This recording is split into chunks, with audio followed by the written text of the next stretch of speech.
Tonight, here in Saskatchewan, the urgent hunt for the man wanted in the deaths of at least 10 people. As far as the threat, Miles Sanderson is still at large. As we learn, the second suspect, his brother, is dead. So there is a large police presence there that will continue for several days. Shock and grief in a First Nation community grappling with immense loss. My sister was lying in a driveway. They were massacred. They were killed. The terrible scene echoed by the Premier. Horrific beyond anything that any of us could ever imagine. As this entire province is left reeling. I woke up like, that could have been me. This is The National with Chief Correspondent Adrienne Arsenault. Thank you for being with us. We are in Regina tonight, the focal point of an urgent manhunt for the murder suspect in one of Canada's most horrific mass killings. Now, police say they believe this man, 30-year-old Miles Sanderson, is still here somewhere in Regina, but that his brother Damien, also a suspect, has been found dead. It's believed they went on a stabbing rampage yesterday, killing at least 10 people and injuring at least 18. Among the dead, 62-year-old Gloria Burns and 49-year-old Lana Head, both from the James Smith Cree Nation, where all but one of the victims were found. Now, Sam Sampson has been on this story since it broke early yesterday morning. Sam, things just keep developing. Can we start with the latest in the RCMP? Right, so earlier today, Adrienne, we found out that RCMP charged the two brothers with first-degree murder and attempted murder, and then about 4 o'clock our time here in Regina, they called a news conference saying they had an update, and it turned out to be really significant. A last-minute news conference with crucial information. One suspect found dead. The deceased is Damien Sanderson. The other still at large. Miles Sanderson, Damien's brother, may have sustained injuries. This has not been confirmed. But we do want the public to know this because there is a possibility he may seek medical attention.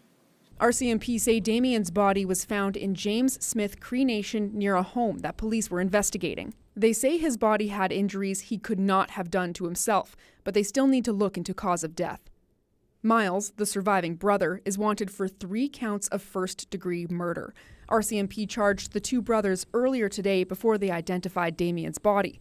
One question is, did Miles kill his brother Damien? It is an investigative avenue that we are following up on, but we can't say that definitively at this point in time. Police say the most recent possible sighting of a car Miles Sanderson was traveling in was yesterday around noon in Regina. Though Damien was found dead in James Smith Cree Nation, Regina police say they still believe Miles is in the province's capital.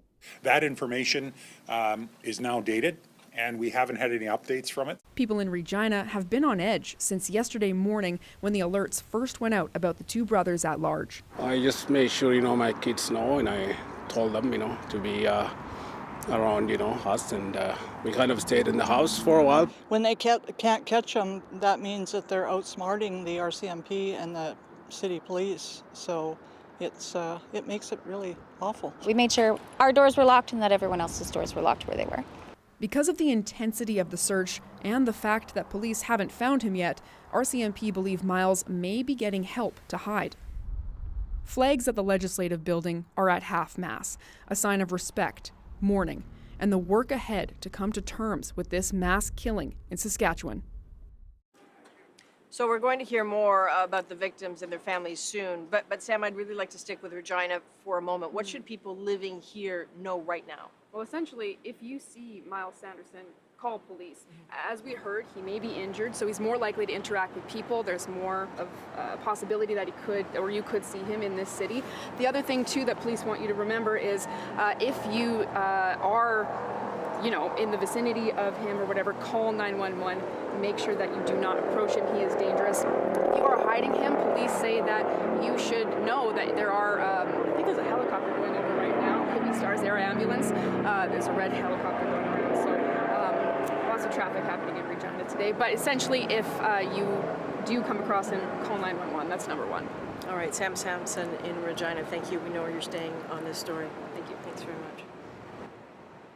So earlier this evening, I spoke with some of those in charge of the investigation to find out exactly what the latest information is. If someone is helping him, those persons have information that they can provide to police that can lead to the successful conclusion of this file and apprehending Miles and taking him into custody. We're operating under the impression that he is here. We're taking all of the precautions. Our investigative efforts, though, are really focused on trying to determine where he is. Our investigators are working collaboratively with the RCMP investigators, and so the second we get information that suggests otherwise, that obviously will focus the investigation outwards. But we haven't been able to get any new information that leads us anywhere but the City of Regina. So the full interview is coming up, including more on what signs investigators see in the crime scenes. That's in about 20 minutes. So we are also starting to learn about some of the victims in these attacks. In James Smith Cree Nation, Lana Head, a 49-year-old mother of 2 daughters, is being identified as one of those killed. Her former partner saying she worked as a security guard at a casino. And family members of 61-year-old Gloria Burns confirmed she was also killed in the attack, saying she was a first responder who died responding to an emergency call trying to help other victims of the violence. Aaron Collins is just outside James Cree Smith First Nation tonight. So Aaron, you have been speaking with the family members of Gloria Burns. Yeah, Adrienne, this road into the James Smith Cree Nation has been closed to media all day. The band's asked for space, they've asked for time to heal, and we had agreed to wait to hear those stories. But Adrienne, we didn't have to wait long. Their sister's story came to a tragic end. Still, these 2 brothers are compelled to share it. My sister was lying in a driveway with her friend and a young boy. They were all dead. They were massacred. Ivor Burns' sister Gloria was a helper, an addictions counselor on the James Cree First Nation, one of the community members she was committed to helping, now charged with killing her. The drug problem and the alcohol problem on his reserve is way out of hand. We have dead people. And we asked before for something to be done. Well, this isn't a story that the band wanted told, at least not yet. The trauma in this community too raw. But for the family of Gloria Burns, staying quiet wasn't an option. Daryl Burns was an addictions counselor like his sister. He resigned that post today before coming down this road to speak to us. So we need people to come in and help us deal with this anger, deal with these issues that are plaguing our people. This community has long been plagued by drugs, alcohol, and violence. Today is the 1-year anniversary of a double murder here.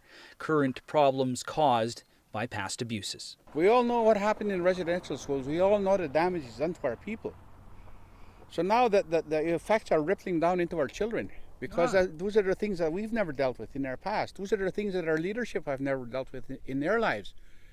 And as second-generation residential survivors, we're passing on those same traits onto our children.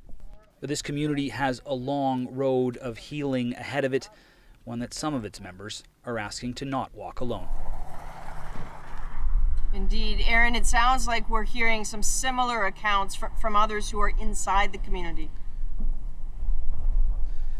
Yeah, that's right, Adrienne. We heard from other community members that have been touched by this tragedy, who've lost loved ones in this attack. And they describe really, a horrifying scene with people clutching each other and soaked in blood. And I'll tell you that they're also saying that drugs and alcohol are a big reason for the violence that this community is struggling with. All right, Aaron Collins near James Cree Smith First Nation tonight. Thank you, Aaron. Now, we are learning more tonight about yet another victim of yesterday's rampage, a 77-year-old named Wes Peterson from the nearby village of Weldon. He was proud of making his Saskatchewan jelly. He was proud of that. He came and told me he made it on Saturday. I seen him Saturday. I said, I'll see you Sunday. You take care. And he goes, I'll see you Sunday too. That was the last time. We'll have more from the community of Weldon and how residents there are coping a little later this hour. Now, Prime Minister Justin Trudeau spoke today about the stabbings. He called what happened shocking and heartbreaking and offered federal support to help communities through the crisis. Sadly, over these past years, tragedies like these have become all too commonplace. Saskatchewanians and Canadians will do what we always do in times of difficulty and anguish. We'll be there for each other. And so, in tribute to the victims, the flag of the Peace Tower in Ottawa was lowered to half-mast today. Flags were also lowered at the Saskatchewan Legislature and at all federal buildings in Saskatchewan. Governor General Mary Simon released this statement today saying she was filled with sadness for the survivors, the families and friends who lost loved ones, and these are devastating losses that words cannot even come close to describing. It is really hard to comprehend the scale of these crimes. That is clear, let alone what could possibly have triggered them. That question leads back to men accused, one dead, one still at large. Jorge Barrera has been looking into that. Jorge, walk us through exactly what we know about them. Well, we're finding out more reportable information on the brothers, Miles and Damien Sanderson. Now, we now know that they both had a reputation within their community and with police. Now, Miles Sanderson, who is currently on the run, facing at least 3 first-degree murder charges, has actually been on a police wanted list since May after he failed to check in on his statutory release. That was part of a nearly 5-year federal sentence for assault, robbery, mischief, and uttering threats. Now, police say that Miles Sanderson has never been charged in relation to a homicide before, but he has a criminal record that goes back years involving crimes against people and property. As for Damien Sanderson, community members are now saying that he has a family and was troubled, but that his story didn't have to end in the way it did, adding to the grim tally of death that has shaken the James Smith Cree Nation and the rest of the province of Saskatchewan. Adrienne? All right, Jorge Barrera in Ottawa tonight. Thank you. Since very early in this horrible crisis, police have tried to keep the community in the loop about their investigation and about the danger to the public. As David Thurton explains, it may be a sign they are learning from previous tragedies. Within 90 minutes of the initial 911 call in Saskatchewan, TVs and cell phones shrieked with a dangerous person alert across the prairies. To get an announcement out within, 90 minutes, I think that's pretty timely. I'm not sure that they could have done it much sooner. This police studies expert says that kind of response and communication is impressive for rural Saskatchewan and other remote communities. On a normal day, the police are spread pretty thin throughout rural Canada, and that's throughout the entire nation. And one of the problems is there's only so many officers to cover such a vast geographical distance. The last time Canadians saw mass killings on this scale was 2 years ago in Portapique, Nova Scotia. The police learned from every situation, and there are lessons that can be learned from what happened in Nova Scotia. A notable change, some say, seems to be the way the police communicate to the public. 2 years ago in Nova Scotia, the first sign of danger came from a social media post, initially alerting the public to a firearms complaint, not a series of murders. The RCMP and police in general are trying to be more open, more sharing of the information because they recognize the threat to the public while still maintaining the investigative integrity. But the police response is still unfolding, and if past tragedies are any guide, the decisions made in the last day and a half will be examined closely. David Thurton, CBC News, Ottawa. We have continuing coverage of this breaking story throughout the hour. We need to start the healing process, and until we can make this arrest, that isn't going to happen. How one community is dealing with the unthinkable and the police leading the investigation.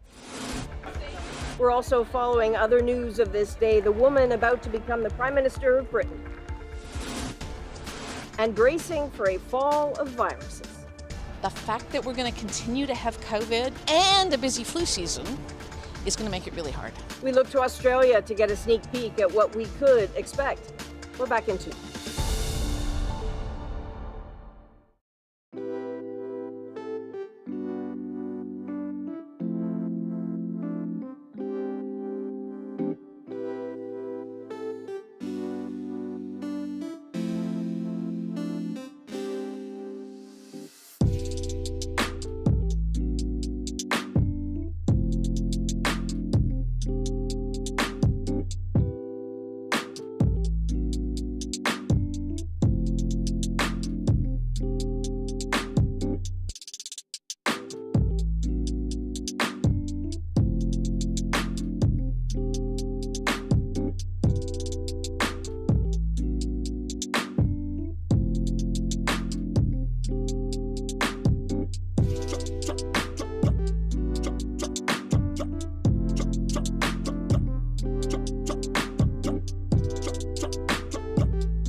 We are continuing to track developments on the manhunt underway here in Saskatchewan. One suspect has been confirmed dead. The other is still at large. In a few minutes, my conversation with the RCMP and the Regina Police. But first, we want to take you to some other news happening tonight. Across Canada today, people marched in solidarity with the labor movement and heard about workers' demands in 2022. They are angry, bullied by employers clawing back benefits, corporations squeezing their wallets. But here is another reality for some workers on this particular Labor Day. When jobs are hard to fill, they have brand new bargaining power. And that is playing out right now. The day after Labor Day has always meant a return to work for some, but this year that includes many who worked from home now being called back to their offices in greater numbers. Nisha Patel shows us who's resisting. Since the pandemic, James Russworm's commute has been just down the hall. I don't have to pay gas costs to drive downtown every day or parking costs. The mileage on my vehicle is a lot less. So when the video game company he works for asked employees to report to the office 5 days a week, he and his coworkers formed a union to fight to keep their flexibility. The benefits for working from home are really outweighing going into the office every day. And I think workers are finding that as well, that they're getting a lot better work-life balance out of it. From tech giants to big banks, companies are again telling workers to spend less time at home. 80% of Canadians who work from home say they want their situation to stay that way at least half the time. So while employers are making a fresh push to get workers back to the office, employees may start pushing back. Why do you need me to come back, right? I was working fine. Why? And micromanagers are like, I need to literally watch you. Employers argue that working in the office improves collaboration.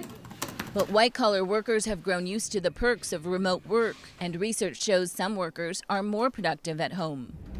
Still, this employment lawyer says the law is on the employer's side. If your employer is recalling you back to work, you would be required to return to work.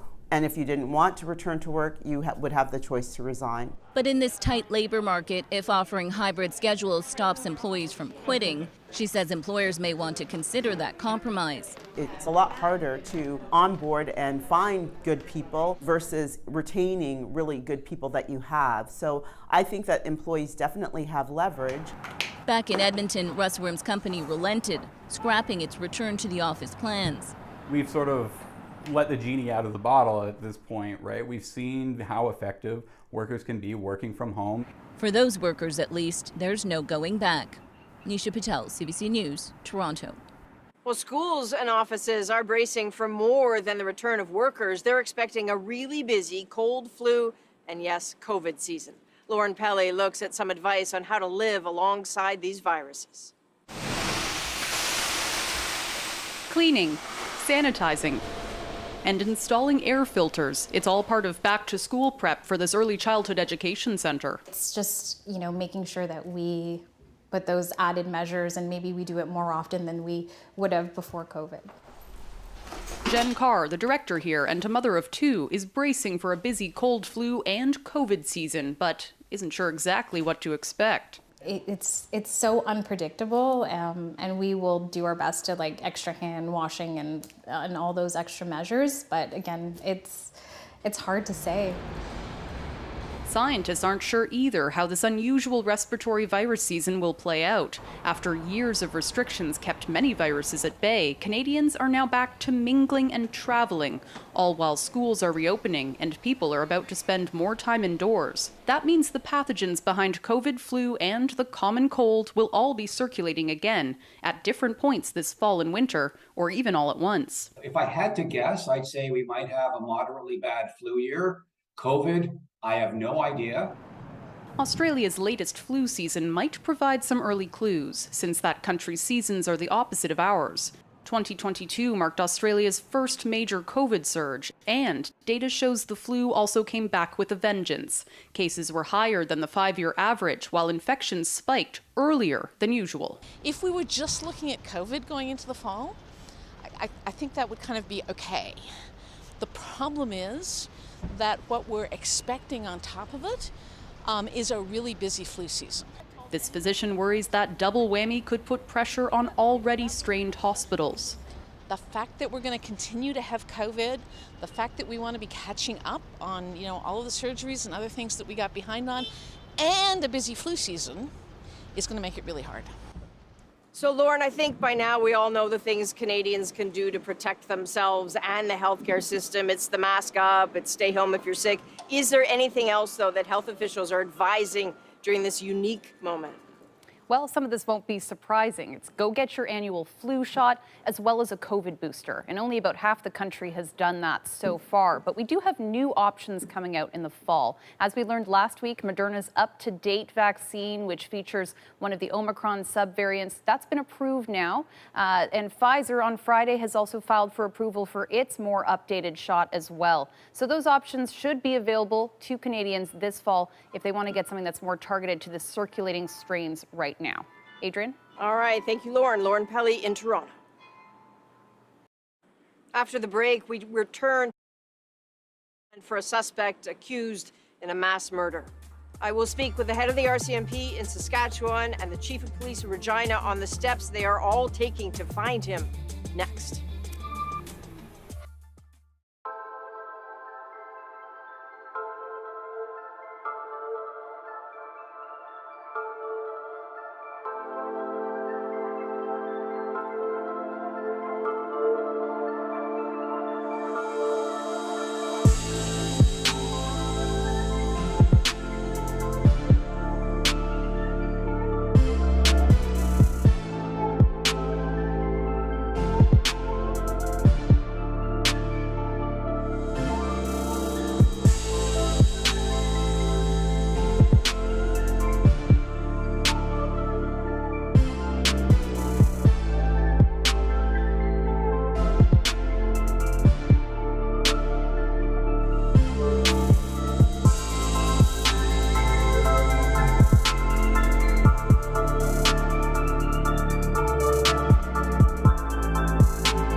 There are people that possess knowledge about Miles, where he is. Once again, we reiterate to the community, we need to hear from you. That is police here in Saskatchewan pleading again for information as they hunt for one of the two suspects wanted in yesterday's deadly stabbing spree. It is believed Miles Sanderson may still be here in Regina. Police have confirmed his brother Damien, also a suspect, has now been found dead. So a lot has happened since those first calls came into police yesterday morning. And tonight, Ellen Morrow walks us through the timeline of events. The horror begins before dawn. Emergency calls to the RCMP coming from James Smith Cree Nation. Reports of multiple stabbings in multiple locations. About 2 hours later, just before 8 a.m., Damian Sanderson and Miles Sanderson, later confirmed to be brothers, are identified as suspects. A dangerous persons alert is issued for all of Saskatchewan as the RCMP notifies the public of another deadly attack, this one in Weldon, a nearby village. Residents across this stretch of rural Saskatchewan left terrified. I woke up like, that could have been me. The Saskatchewan Health Authority issues a code orange as emergency crews scramble to save lives. The most seriously injured airlifted to Saskatoon. Multiple patients were also taken from the scene to hospitals in Prince Albert, Nipawin, and Melfort by ground ambulance. By late morning, the dangerous persons alert is extended across the prairies to Alberta and Manitoba, as the RCMP say the men may have been spotted in Regina in a black SUV, more than 3.5 hours away from Weldon and James Smith Cree Nation. They are considered armed and dangerous. In a late afternoon press conference, the scope of the tragedy is made painfully clear. 10 people, police said, dead. A gruesome rampage at 13 different crime scenes. If you see the suspects and or their vehicle, do not approach them or the vehicle. Immediately leave the area and call 911. 24 hours later, the RCMP announced Damian Sanderson is dead. His body found on James Smith Cree Nation where the attacks began. We can confirm he has visible injuries. These injuries are not believed to be self-inflicted at this point. Miles Sanderson, who police say could be injured, remains at large. We need to start the healing process, and until we can make this arrest, that isn't going to happen. As the search continues, the grief for so many is only just beginning. Daryl Burns lost his sister, Gloria. My sister was a very caring person.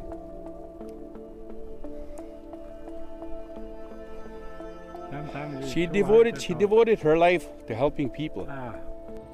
Police say their investigation will be lengthy, with so many lives stolen. Ellen Morrow, CBC News, Toronto.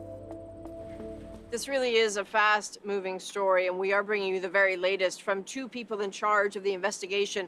I spoke with the RCMP commanding officer and the chief of Regina's police service late tonight. Saskatchewan RCMP commanding officer Rhonda Blackmore and Chief Evan Bray of Regina Police Services, thank you both for joining us. What an extraordinary and difficult day this has been. We have a lot of questions for you. Assistant Commissioner, when you told everyone earlier that Damian Sanderson had been found dead, not of self-inflicted wounds, what is the operating theory on what happened? So at this point in time, we do believe that someone other than himself inflicted the wounds that resulted in his death. Who exactly inflicted those wounds, we can't say at this point in time. That's still part of the investigation. His body was located this afternoon, so as we're still working through that investigation, we'll process that information and be able to have those answers. Was his body found in a unique site, or were there other bodies there at the same time? His body was located within a crime scene site that had already started to be processed, but he was found in tall grass and in a bush area a little bit away from a residence. And so now we understand that Miles Sanderson, his brother, is the person who was probably in that vehicle seen here in Regina. Do you believe he's injured? And if so, what does that suggest to you? We do believe that there is a possibility that Miles Sanderson is injured. Given that, we expect that he will either have to seek medical treatment or have someone assisting him who's providing some sort of medical treatment for any injuries he may have sustained. And that's important because? Well, because those persons, if someone is helping him, those persons have information that they can provide to police that can lead to the successful conclusion of this file and apprehending Miles and taking him into custody. And Chief Bray, your confidence level is still high that he's here? Well, I mean, I think we've been talking about this for a while. The last reliable information we had was that he was in this city, and we are confident about that. Now, lots of time has passed since we've had new information, so we're operating under the impression that he is here. We're taking all of the precautions. Our investigative efforts, though, are really focused on trying to determine where he is. Our investigators are working collaboratively with the RCMP investigators, and so the second we get information that suggests otherwise, that obviously will focus the investigation outwards. But we haven't been able to get any new information that leads us anywhere but the city of Regina. That's the most recent info we have. And nothing to suggest another car? Well, not at this point. I mean, there's been lots of what I'll call swirl on social media, but every one of those leads we've investigated and we've been able to rule out that information. So it is very possible, but it's also possible that he could have left the city in the same car, despite the fact that, I mean, we've been working aggressively on this for the last in excess of 24 hours, but there's lots of factors at play here, and so we're hoping we can pin down some information in the next while, certainly this evening, that will give us a better location. All right, and if we step back from, I know you're looking at these important details, but if we pull back for a moment, this is a very different crime from a mass shooting, is it not? Well, the fact that stabbing was the method, at least, of the first individuals who were killed, that's a very personal crime. That is different than a crime at a distance that may involve a firearm, something such as that. So there are certainly behavioral indicators there when someone has that sort of up-close and personal interaction that results in serious injuries or death to someone. Does it also suggest that the person, committing that crime sometimes has to have a relationship with that person to get close enough to do that to them? In some cases, that is the situation, but there are other times this, depending on the mindset of the individual, or if there was some sort of substance-induced behavior, that can certainly dramatically change an individual's behavior when it comes to that type of crime. Do you have any indication of that substance abuse on the part of either one of them? We don't have any information on that at this point in time. We do know that substance abuse is an issue within this province, and there are multiple crimes committed that involve persons who have consumed illicit drugs, and so it is a possibility, but we can't confirm that at this point. Assistant Commissioner Chief Bray, I know you're exhausted. I also know you're not going to sleep. Yeah, it's been one of those days, and we've said right from the start, this doesn't stop until we locate Miles, and even then, the investigation and the search for the suspect stops, but there's so much follow-up investigation, not to mention a lot of healing that has to do in this province and this country. Indeed. Thank you both very, very much. Thank you. Thanks. So that was my conversation with the commanding officer of the Saskatchewan RCMP, Rhonda Blackmore, and the chief of Regina Police, Evan Bray. So we want to take you now to the tiny village of Weldon, where one man was killed in yesterday's attacks, leaving his community entirely shaken. I'm in shock. I'm terrified to go to sleep. I'm even terrified to open my door. Just to place it, Weldon is located about 30 kilometers southwest of James Smith Cree Nation, where the attacks began. The CBC's Devin Haru was there, and I caught up with him a little earlier. So Devin, you've been in Weldon throughout the day. I know you've been speaking with people. Can you give us a sense of what it's like there now? Adrienne, there is shock, sadness, devastation, and heartbreak in this community. Small town Saskatchewan, where everyone knows everyone, and that is certainly the case here in Weldon. I've been walking down the one main road, Central Street, through the heart of the village. About 200 people live here. They are scared. They are locked away in their homes. Many people pressed up against the glass of their window in their homes, looking out, trying to get any sort of update. Police combing the area, walking along these streets, trying to piece together what unfolded. I did have a conversation with Ruby Works, born and raised in Weldon, obviously emotional, shaken. Here's what she told me. I was searching for my mama kitty that went missing, and then the RCMP officer saw me. He goes, "Where you come from?" I said, "My sister's." He goes, he noticed my hearing aids. He did sign language, said, "You get back in danger." I was like, oh my God, there's killers out? And I was like, I'm gonna die today. That's what came to my mind. I'm in shock. I'm terrified to go to sleep. I'm even terrified to open my door. None of these people, even up in James Smith, didn't deserve to be brutally murdered like this. Both communities are destroyed. Our lives are shadowed, all of us in this community. So this is terrible. And Devin, I gather there's a bit more information coming out now about that one victim from Weldon.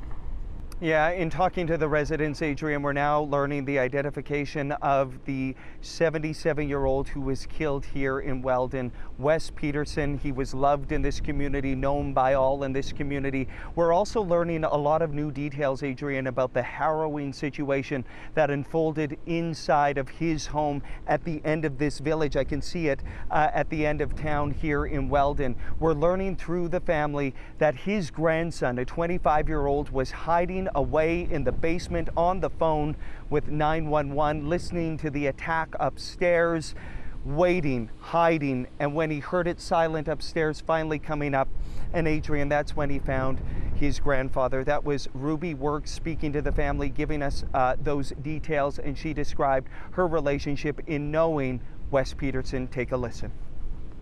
He always go open Coffee Roadhouse after he was done. He used to drive around, check if everything was all right. He was proud of making his Saskatoon jelly. He was proud of that. He came and told me he made it on Saturday. I seen him Saturday. I said, I'll see you Sunday. You take care. And he goes, I'll see you Sunday too. That was the last time. Getting that and getting told they murdered him. I hit the ground. I collapsed and hit the ground. I fell right on my knees. I couldn't even breathe. I couldn't even catch my breath till my auntie told me to get your breath. I've known this man since I was just a little girl. He's like an uncle to me. He didn't deserve this. Adrienne, heartbreaking conversations here today, both in Weldon and about 30 kilometers down the road in the James Smith Cree Nation. Lives, no doubt, changed forever. Absolutely. Devin Haru in Weldon. Thank you very much, Devin. And we're going to keep tracking this story throughout the night. But after the break, Britain has a new incoming prime minister taking over for Boris Johnson. We need to show that we will deliver over the next 2 years. Liz Truss may have won the party vote to get the seat, but she is inheriting financial crisis, a nearly split party, and a mess to clean up. That's next.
We are continuing to follow breaking news out of Saskatchewan. At least 11 people are dead and all but one at the James Smith Cree Nation. Tonight, that is a community in shock.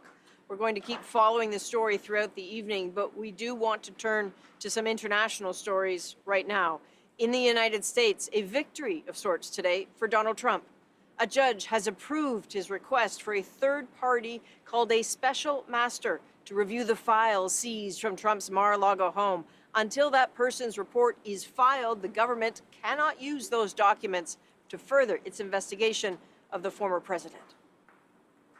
Now, after a closer than predicted party vote, Liz Truss will become the next British Prime Minister. As Chris Brown shows us, the challenges are multiple and immediate. I give notice that Liz Truss is elected. There was no confetti, no balloons, and indeed not much of a celebration for Liz Truss as her win was announced. Britain is suffering, and no one seems in the mood for a party. I campaigned as a Conservative, and I will govern as a Conservative. And my friends, we need to show that we will deliver over the next 2 years. Truss promised tax cuts and cast herself as a modern-day Margaret Thatcher, someone who will stick to her Brexit beliefs and vanquish opponents. The man she beat, Rishi Sunak, the former Chancellor, got more votes than perhaps expected, but he was seen by some as the guy who stabbed Boris Johnson in the back, which hurt him. He and other MPs urged Tories to get behind Truss. Now we all need to unite together behind our new Prime Minister, Liz Truss, and take the fight to Labour. Britain's economic crisis is deepening by the day, with home heating bills poised to triple. Inflation running over 10% and a pound that has crashed to its lowest level in 35 years, all as opposition Labour carries a huge lead in the polls. So she needs to deal with the cost of living crisis, she needs to deal with the fact the NHS is on its knees, and she needs to deal with the collapse of law and order. Hasta la vista. Then there's the man Truss replaced, Boris Johnson. There's much speculation that should Truss stumble, Johnson could try for a comeback. More likely, says this pollster, he'll return to writing, a more lucrative option. When we have potentially a general election and when maybe an itch starts to feel to need to be scratched for Boris Johnson, could we see a return to frontline politics? I wouldn't rule it out, but I don't think it's the most likely option. Both Johnson and Liz Truss will head to Balmoral in Scotland to see the Queen Tuesday morning for the formal transfer of power. Then Truss will return here to Downing Street and unveil a cabinet and possibly a relief package to offset those large energy bills. Chris Brown, CBC News, London. And tonight, the Ukrainian military is pushing to reclaim territory in its south. President Volodymyr Zelensky says Ukraine has retaken 2 villages from Russian forces, but this southern offensive is off limits to media. Still, Susan Ormiston met some newly displaced people who have seen for themselves the uptick in battle. It's almost curfew at a local shelter. Marina Suhomalinova has been waiting hours for a new wave of terrified people fleeing intensified fighting in southern Ukraine. Thank you that you saved us, she says. Sophia and her family were rescued near the occupied Kherson region as Ukrainian forces try to push south. It took all day to go 70 kilometers, boxed in by shelling. She's nearly toppling over from exhaustion and stress. The shelter's been taking in displaced people since the war began, but recently it's those caught between shifting fronts.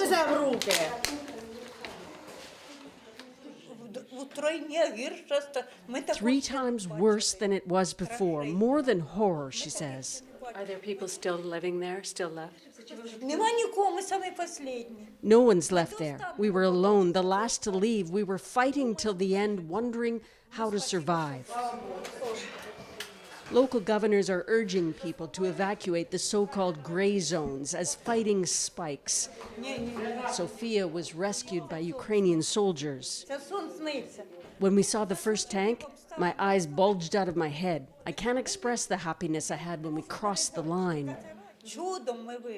If not for our soldiers, we'd be dead. Kryvyi Rih has been called the steel heart of Ukraine, a gateway to the east and south. Kryvyi Rih, this. Yes. Alexander Vilkul, head of the military administration, says the front line is 50 kilometers away, but a cruise missile landed in the city last week. Посилили обстріли по всій лінії. The Russians strengthen the attacks on the contact line, he says, so shelling becomes harder and continues day and night. Але давайте дочекаємося. We have some successes, he says, but the army's put stiff new restrictions on battlefield reporting. But the telltale signs are everywhere. The Baluta family finally got out of occupied Melitopol. You sleep and you hear bang, bang, bang, and you see it's somewhere not far from the kids, says Valery. Victoria picks up. They were more afraid last week when the anti-missile system started to destroy the missiles, and the light was coming through the curtains. They were heavily shelled on their journey out. Relieved now, she says, even the sky seems bluer here. Susan Ormiston, CBC News, near Zaporizhia, Ukraine. When we come back, a bittersweet moment for an actor we all know so well.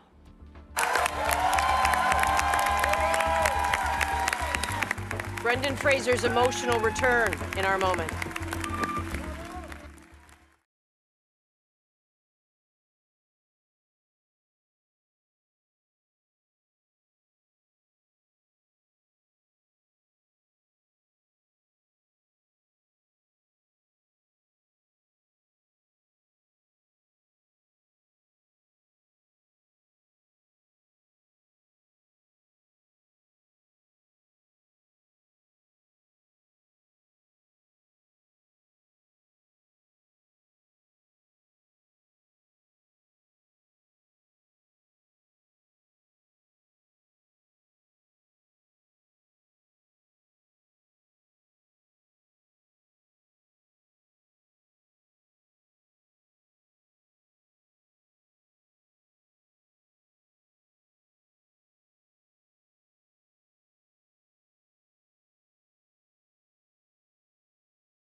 Here in Saskatchewan, a province on edge, one suspect is still at large. RCMP believe he may be in Regina. We're going to keep updating the story.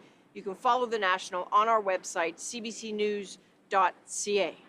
So on this day that has been filled with so much difficult news, we thought we would end tonight with something a little bit brighter, an uplifting moment about a Hollywood actor, a Canadian, incidentally, making a comeback. And tonight, it's our moment.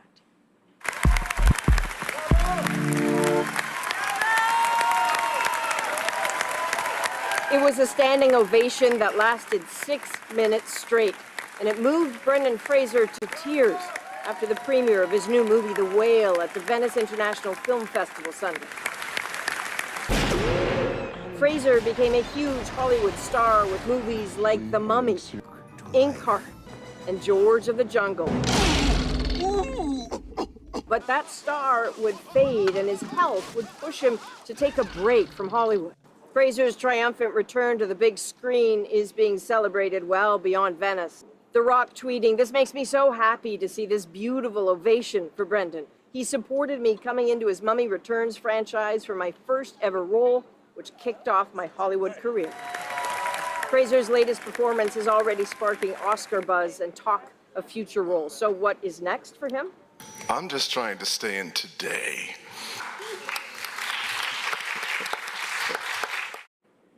You can't really blame him for that. He cried throughout that 6-minute ovation. He spent the better part of the last 7 years in and out of hospitals, partial knee replacements, back surgery. Some of them did not go well. He's been in a lot of pain. Wasn't sure he would make this comeback. It's good to see him here. And we are continuing to track developments out of Saskatchewan as the RCMP continue their search for the one suspect now charged with first-degree murder in the death of at least 10 people. You can follow The National on cbcnews.ca for any updates. That is The National for September the 5th. Thank you for being with us.